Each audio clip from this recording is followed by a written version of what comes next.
So let's inshallah begin. What is the fatwa on someone who says that the task of liyudhhirahu ala dini kulli, mentioned in Surah As-Saf of the Quran, to establish the supremacy of Islam over all religions, in Surah As-Saf to be specific, it's also come in other verses of the Surah, I think Surah Tawbah as well, was promised to the Prophet sallallahu alaihi wasallam, which was his mansab farzi, which was his mansab fardi, which was his task to do, remained unfulfilled and was to be fulfilled by someone else. I'll repeat, what is the fatwa on someone who says that the task of liyudhhirahu ala dini kulli, to establish the supremacy of Islam over all other religions, mentioned in Surah As-Saf, was promised to the Prophet sallallahu alaihi wasallam in the Quran, and to which was his mansab fardi, which was his task as a prophet, remained unfulfilled and was to be fulfilled by someone else. Now, I want to leave a caveat, which is I'm not speaking about ummat-e-dawah or ummat-e-ijaba. Okay? By the way, those who don't know, just to explain what he just said, ummat-e-da'wah mean that though, because from the time of Rasulullah sallallahu alaihi wasallam till Yawmul Qiyamah, the entire mankind is the ummah, is the nation of Rasulullah sallallahu alaihi wasallam. Those who have accepted his message, they are called ummat-e-ijaba. That part of humanity which has accepted his message, and those people or that part of the humanity who have not accepted his message, like be it a Jew, Christian, whatever, they are called ummat-e-da'wah. Just want to explain this point. We have accepted the Prophet sallallahu alaihi wasallam, the ummah, they're going to give the dawah and the people dawah. This is what I'm speaking about the task of the Prophet sallallahu alaihi wasallam. So please, the floor is yours. So you all got the question, okay? Inshallah, before you hear my response, first point, please don't let it go unnoticed. Please, people. They are claiming that in Surah Al-Jum'ah, ayah number 2 and 3 of Surah Al-Jum'ah, their claim is that those two ayat are telling us that there's going to be a second coming of Rasulullah sallallahu alaihi wasallam. And now in this one, he is quoting ayah of Surah As-Saf, which is talking about Allah subhanahu wa ta'ala giving a glad tiding to the Prophet that the deen of al-Islam will be dominant over all religions. And inshallah we'll explain to that when the video starts. But don't miss this first point. In a very subtle way, he has basically played this game that their claim is from Surah Al-Jum'ah, but he quoted Surah As-Saf. Don't miss this point. Now hear my response, inshallah. Bismillahirrahmanirrahim. Am I audible? Thank you very much. Thank you. First of all, I want to thank the entire panel and your organization for giving me the opportunity to come and engage in this dialogue. So inshallah, let's respond to your question. So you asked me a question that if somebody says that there was a mansab, in English we can say there was an obligation upon Rasulullah sallallahu alaihi wasallam which he left unfulfilled. Allah subhanahu wa ta'ala gave him an obligation as a Rasulullah sallallahu alaihi wasallam, and he left that unfulfilled, and when he left this dunya, okay, this person is a kafir. Why? Because Rasulullah. So alhamdulillah, the question he asked was, did you notice it is responded directly? How can somebody dare to say that Allah subhanahu wa ta'ala gave a task to Rasulullah sallallahu alaihi wasallam, and our Prophet has left this world without completing that task? How can somebody say? And this is exactly what Mirza Ghulam Ahmad Qadyani has said. It will be coming inshallah in the next part. But did you see? The question was, give fatwa. Fatwa is given. Allah sallallahu alaihi wasallam, the task he was entrusted with from Allah subhanahu wa ta'ala, he completed that task. And on his sermon, which is called Khutbah Hujjatul Wida, when he was giving his departing sermon, he took a witness from, he made the Sahaba, the companion, a witness. He said that, have I conveyed the message of Allah to you? And they all responded 3 times that you have, I'm just paraphrasing, you have done in the best way humanly possible even. Okay, now, the point is, the second thing is, which is basically a confusion in the mind of Ahmadiyya clergy. And that's why you asked me this question. The confusion is, Allah subhanahu wa ta'ala had, first of all, there are two types of domination of this deen. One is the domination of the deen by making it supreme and dominate over every single deen with the arguments. Rasulullah sallallahu alaihi wasallam has done this, and this was the job of Rasulullah sallallahu alaihi wasallam, to make the deen dominate over all adyan. لِيُظْهِرَهُ عَلَى الدِّينِ كُلِّهِ. And this job was done, finished. Now, Allah subhanahu wa ta'ala, did you notice one thing? I'm repeatedly telling them this point in very clear terms, that none of the task of Rasulullah sallallahu alaihi wasallam was unfulfilled. That's the key point. That's the discussion. Has promised another domination. Remember, another domination of this, of the deen of Rasulullah sallallahu alaihi wasallam, and that is that this deen is going to be dominant in the literal sense, in terms of the state and the hukam of Islam upon the entire world. Okay, Rasulullah sallallahu alaihi wasallam has done this job in his lifetime, and there's another domination of the deen in the literal sense, in terms of sultaniya, in terms of the hukam and sultan of the Islam. Inshallah, Allah subhanahu wa ta'ala has given this honor to our prophet. That Allah subhanahu wa ta'ala is sending a prophet of Allah as a khalifa of Rasulullah sallallahu alaihi wasallam. A prophet of Allah, Isa alayhi salam, is coming as a khalifa of Nabi Muhammad sallallahu alaihi wasallam. Why? Because Quran has taken this covenant from all the prophets. Misakun Nabiyyin of Surah Al Imran, that all prophets have this obligation to aid the deen of Nabi Muhammad sallallahu alaihi wasallam. As a fulfillment of that Quranic conjunction, Allah is sending a prophet of Allah, Isa alayhi salam, as a caliph of Nabi Muhammad sallallahu alaihi wasallam, to bring this literal hukam and sultaniya and the government of the Islamic rule upon the entire world. And Allah will complete this when Isa alayhi salam will descend. Now, would it make Isa alayhi salam khatam an-nabiyyin? No. Would it make him a second coming of Nabi Muhammad? No. Thank you very much. Now, clear to all of you. Now let's see inshallah what. And after that, notice one thing, that how much time after that I would get even to respond to whatever they have to say. Thank you, Imtiaz. Do you want to say something? I think I'm good. Okay. Yeah, thank you, Imtiaz. I hope you got enough time. So I didn't want to interject because you were on the topic. So we didn't want to interject and let you give your. It's a good example, though. You're right. It's a good example to give to Adnan, actually. Yeah. That Imtiaz, you are quite right, Imtiaz. Adnan Sahib said that you are his teacher, which is congratulations to post Mubarak. The one thing you have taught a very good lesson on is the fact that you stayed in the topic and you were not interrupted even once. You spoke for as long as you needed to. When you stopped, then we stopped. I think this is a good opportunity. When you asked the question, of course, it was you had more than enough time. I think you were happy with the time that was given to you as well. I hope the same continues for the rest. Why you have to say that you were given enough time? Because they knew, they are feeling this guilt inside of them that they are not giving us time. And obviously, there are people among their own community.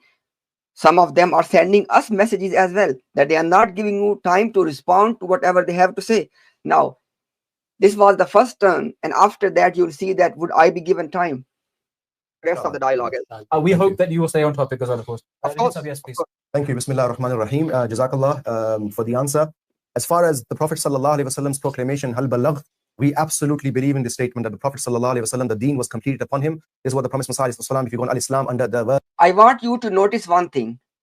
He asked me a question, that what is the fatwa on the person who makes this claim that Rasulullah sallallahu alaihi wasallam nauzubillah left this world while his task was incomplete, unfulfilled. I gave the fatwa. Did he mention anything about that fatwa? Because he knew that Mirza Ghulam Ahmad Qadyani's point has been refuted, and now he will start raising new point. Because if fatwa was your point, you must have come back on the point of fatwa. Why you did not? اليوم أكملت لكم دينكم وأتممت عليكم نعمتي ورضيت لكم الإسلام دينا. That the mission of the Prophet sallallahu alaihi wasallam, which was given to him, was completed in absolute sense by the Prophet sallallahu alaihi wasallam. There's few. Notice this one point. He said that the mission which was given to the Prophet was completed. And Mirza Ghulam Ahmad Qadyani is saying what? Inshallah, I will show to you. I don't want to interrupt the video. Just keep watching and keep this point in your mind. What you have just said, then there's no that why we need the second coming? Because you acknowledging this point, what you just have said, it has finished the whole case for second coming. Because Mirza Ghulam Ahmad Qadyani's case of second coming is entirely based on this premise. The Prophet did not complete the job. Actually, let me inshallah bring that reference right now.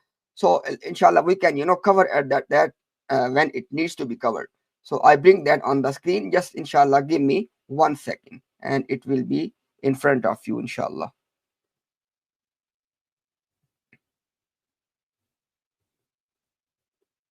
So now, as you can see on the screen, I just want to read for you that what Mirza Ghulam Qadyani has to say. Please look at this one. And by the way, and you'll watch in the rest of the video, he'll be reading the same book and the same pages. Look at this one.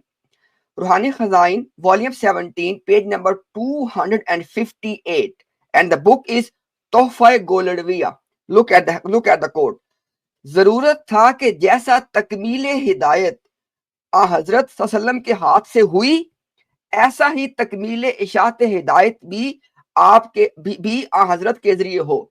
It says that as completion of the guidance was fulfilled at the hand of Nabi Muhammad sallallahu alaihi wasallam, he said in the same way the completion of propagation of the guidance must have been completed at his hand. Look at the next part.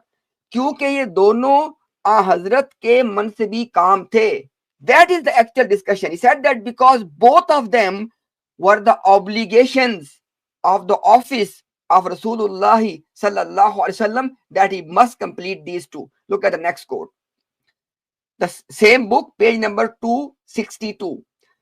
आ हजरत का जैसा ये फर्ज था कि बवजह खत्म नबूवत तकमीले हिदायत करे. It says that as it was responsibility of the Prophet sallallahu alaihi wasallam, because of Khatmun Nabuwa, because he was the final prophet, that he must complete the guidance. Look at the next part. ऐसा ही बवजह अमूम शरीयत ये भी फर्ज था कि तमाम दुनिया में तकमील इशात भी करें.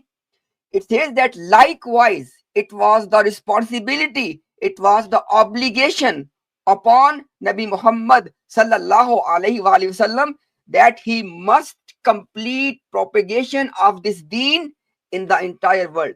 तकमील इशात भी दुनिया में तकमील इशात भी करें. लेकिन आ हजरत के जमाना में अगरचे तकमील हिदायत हो गई. It says that but the completion of guidance, he said this first part was done in his time.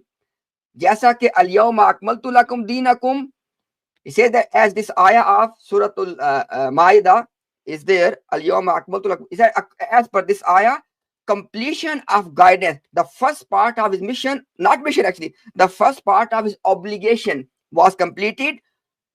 और नीज आयत यतलू सूफम मुतहरा फीहा कुतुबुन कय्यिमा इस पे गवाह है. लेकिन इस वक्त तकमील इशात हिदायत गैर मुमकिन थी. This is the actual discussion. He said that Prophet has two obligations.